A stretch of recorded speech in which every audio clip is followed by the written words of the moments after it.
प्रिय छात्रों, आज हम आपसे बात करेंगे। आज का टॉपिक है कन्वर्जन। और कन्वर्जन के अंतर्गत हम जो आपका कंप्यूटर में नंबर सिस्टम दिया गया है उसके जो प्रकार हैं उनमें से कैसे हम एक नंबर से दूसरे नंबर में किसी भी वैल्यू को कन्वर्ट करते हैं आपको आज ही पढ़ना है। तो मुख्य रूप से आपको कन्वर्जन देखना है। जैसे जो पहले बात करते हैं नंबर सिस्टम की कि कितने होते हैं इसमें, तो आपके कंप्यूटर में जो सिलेबस में दिए हैं वो 4 प्रकार के नंबर सिस्टम दिए। Number 1 binary number, number 2 octal number system, number 3 decimal number system,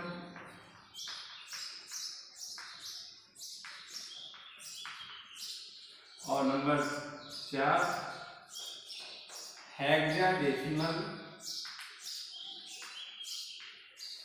number system. इस प्रकार से कंप्यूटर में 4 नंबर सिस्टम आपके सिलेबस में दिए गए। अब बाइनरी नंबर सिस्टम की यदि हम बात करें तो बाइनरी नंबर सिस्टम के अंतर्गत 0 और 1 केवल 2 ही संख्या होती हैं। अगर हम बाइनरी में किसी भी चीज को लिखने की बात करें तो केवल 0 1 के माध्यम से ही लिखा जा सकता है। चाहे किसी व्यक्ति का नाम लिखना हो, चाहे कोई वैल्यू लिखनी हो, उसमें 0 और 1 के अलावा कोई तीसरा अंक नहीं आता। इसी प्रकार से अगर हम ऑक्टल नंबर सिस्टम की बात करें तो ऑक्टल नंबर सिस्टम में 0 से लेकर 7 तक की वैल्यू इंक्लूड होती है। जैसे 0 1 2 3 4 5 6 7 इस प्रकार से। और टोटल जो वैल्यू होती है इसमें वो होती है 0 से लेकर 7। कहने का तात्पर्य है कि इसमें जो भी चीज लिखी जाएगी वो 0 से 7 के बीच में ही लिखी हो। किसी भी नंबर को हम लिखेंगे तो 0 7 के अलावा 0 से 7 के आगे कोई भी संख्या नहीं होगी। इसमें चूंकि टोटल 8 वैल्यू होती है इसलिए इनका बेस या आधार 8 होता है। बाइनरी में 2 वैल्यू होती है इसलिए इसका आधार भी 2 होता है। तीसरा होता है आपका decimal number system. Decimal number system आपका वही नंबर सिस्टम है जो हम लोग अपने दैनिक जीवन में प्रयोग करते हैं। हम अपने दैनिक जीवन में जो वैल्यू प्रयोग करते हैं वो 0 से लेकर 9 तक की संख्याएं हम प्रयोग करते हैं। और टोटल इसमें 10 वैल्यू हो जाती हैं 0 से लेकर 9 तक, इसलिए इसका आधार 10 होता है। इसी प्रकार से एक नंबर सिस्टम होता है आपका hexadecimal number system. Hexadecimal number system जो होता है इसमें 0 से लेकर 15 तक की वैल्यू इंक्लूड की जाती है। और टोटल वैल्यू की बात करें तो इसमें 16 होती है। ठीक है, तो इस प्रकार से इसमें जो 0 से लेकर 9 तक की तो डेसिमल वैल्यू होती है 4 5 6 7 8 9। उसके बाद 11 12 ऐसे 15 तक होता है। लेकिन इसमें यदि हम 10 लिख दें तो इस 10 में कंफ्यूजन हो जाता है कि कहीं ये 1 और 0 अलग अलग तो नहीं, क्योंकि इसमें 0 भी होता है और 1 भी होता है।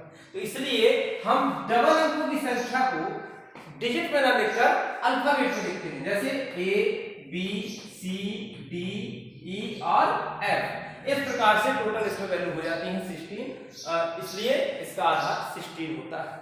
अगर जब कन्वर्ट की बात करी जाए तो भले ही इस अल्फाबेट में कोई चीज दी हो, लेकिन जब हम उसको कन्वर्ट करेंगे तो इसका मतलब 10 11 12 13 14 और 15 ही रखा जाएगा, क्योंकि अल्फाबेट वैल्यू को कन्वर्ट नहीं किया जाता। हम सिर्फ इसलिए इसको लिखते हैं ताकि कंफ्यूजन ही ना हो कि ये 1 अलग है ये 1 अलग है ना, ये 1 अलग है 2 अलग है, इसलिए हम इनको एक वैल्यू के रूप में अल्फाबेट में लिखते हैं। ये था आपका 4 प्रकार के नंबर सिस्टम। अब हम बात करते हैं कन्वर्ट करने की। तो इसमें बहुत सरल तरीके से हम देखेंगे कि कैसे हम कन्वर्ट करते हैं। बहुत इजीली तरीका है इसका, और ऐसा मैं आपको तरीका बता रहा हूं जिसको कभी आपको भूलेगा भी नहीं। इसमें सबसे पहले आपको एक वैल्यू से सारी वैल्यू में कन्वर्ट करना है। जैसे हम सबसे पहले बात करेंगे डेसिमल टू बाइनरी कन्वर्जन।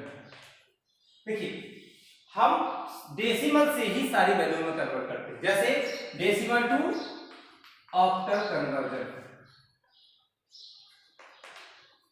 और तीसरा हो जाएगा डेसिमल टू हेक्साडेसिमल कन्वर्जन। इस तरह से हम किसी भी संख्या को, किसी भी डेसिमल संख्या को केवल 3 में ही कन्वर्ट कर सकते हैं, बाइनरी में, ऑक्टल में और हेक्साडेसिमल में। और इनको तीनों को कन्वर्ट करने का सिर्फ एक ही नियम है, आपको वही नियम फॉलो कर देना है, तो आप तीनों वैल्यू में किसी भी डेसिमल संख्या को आसानी से कन्वर्ट कर सकते हैं। और वो नियम क्या है वो आपको समझना है। इसमें जो एक नियम है वो है भाग या डिवीजन।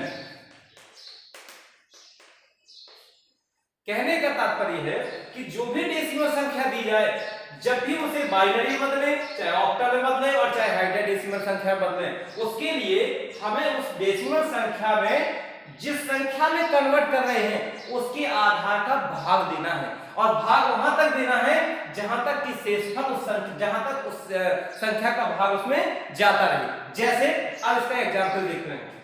जैसे मान लीजिए कोई डेसिमल संख्या दी है 129, क्या दी है 129, डेसिमल संख्या, इसका आधार 10 होता है। और मान लीजिए कह दिया जाए कि इसको किस में बदलना है, बाइनरी बदलना है, और कह दिया जाए कि इसको किस में बदलना है, ऑक्टल में बदलना है, और कह दिया जाए इसको किस में बदलना है, हेक्साडेसिमल में। जब इस प्रकार का कन्वर्जन आपसे पूछा जाए तो बिल्कुल इजी तरीके से आप इसको सॉल्व कर सकते हैं, इसमें किसी प्रकार की जटिलता नहीं होती है। बस एक चीज आपको याद रखना है कि जब भी डेसिमल या ऐसे याद रख सकते हैं कि जो भी हमारे दैनिक जीवन की संख्या होती है, जब भी उन संख्याओं को हम किसी भी नंबर सिस्टम में कन्वर्ट करें, सीधी बात है कि हमें क्या करना है, भाग करना होता है। और भाग कैसे करते हैं ये देखिए, 129 ये दिया है, हम सबसे पहले बाइनरी निकालना है, तो हमें क्या पता है कि जो संख्या निकाली जाए उसके आधार का भाग करना। इसका आधार कितना है 2 का लगातार भाग कर दिया, देखिए 2 से देखें तो 2 छक्के 12 हो जाएगा और 2 चौके 8। जब यहाँ 8 हुआ, ये 9 लिखा है तो 1 बचेगा, 1 आप साइड में लिख दीजिए। जो जब हम 2 से भाग देंगे तो या तो आपका 0 हो जाएगा या शेषफल में 1 बचेगा। फिर दीजिए 32 दूना 64, पूरा चला गया, शेषफल 0। फिर दीजिए 16 दूना 32, शेषफल 0। 8 दूना 16, शेषफल 0। 4 दूना 8, शेषफल 0। 2 दूना 4, शेषफल 0। 2 एकम 2, शेषफल 0। इस प्रकार से हम किसी भी संख्या में भाग देंगे और फिर उनके जो शेषफल हमें प्राप्त हुए हैं इनको हम नीचे से ऊपर की ओर लिखते हैं। जैसे सबसे पहले क्या दिया है, 1 0 0 0 0 0 0 और 1। इस प्रकार से ये है आपकी 129 की बाइनरी संख्या हमें प्राप्त होगी। तो बताइए उसमें क्या दिक्कत है, सिर्फ आपको भाग देते जाना है। इसी प्रकार से ऑक्टल, तो जब हम ऑक्टल निकालेंगे तो आपको पता है कि ऑक्टल का बेस 8 होता है, इसलिए हम लगातार किसका भाग देंगे, 8 का भाग देंगे। हम 129 में जब 8 का भाग देंगे तो जो भी शेषफल बचेगा, तो आपका जब 8 का भाग देंगे तो शेषफल 0 से लेकर 7 तक बचेगा। 8 होगा तो उसमें भाग चला जाएगा। तो देखिए 8 एकम 8, 4 बचा, 49 हो जाएंगे, 8 6 48, कितना बचेगा 1। फिर 8 कर देंगे, 8 गुना 16, कितना बचा 0। तो इस प्रकार से जब हम इसको नीचे, एक चीज याद रखना छात्रों में सर, हमेशा जो शेषफल बचे उसको नीचे से ऊपर की ओर लिखें, 2 0 1। इस प्रकार से ये आपकी ऑक्टल संख्या है, बिल्कुल भी देरी नहीं करना है, बहुत आसानी से प्राप्त हो जाती है। इसी प्रकार से हेक्साडेसिमल का देखिए, हेक्साडेसिमल 16 का भाग देंगे, वैल्यू कितना है 129। आप दीजिए 12 में 16 का जाएगा नहीं, सीधा सीधा पूरी संख्या में 16 का दे देंगे, तो 16 के 128, यहां बचेगा 1, कितना आ जाएगा दोस्तों 8 और 1। ये इस प्रकार से हम किसी भी संख्या, किसी भी डेसिमल संख्या को बाइनरी, ऑक्टल और हेक्साडेसिमल में आसानी से कन्वर्ट कर सकते हैं। अब हम आपको इन संख्याओं के सापेक्ष डेसिमल संख्या कैसे निकालते हैं वो अगले वीडियो में चर्चा करेंगे। Thank you.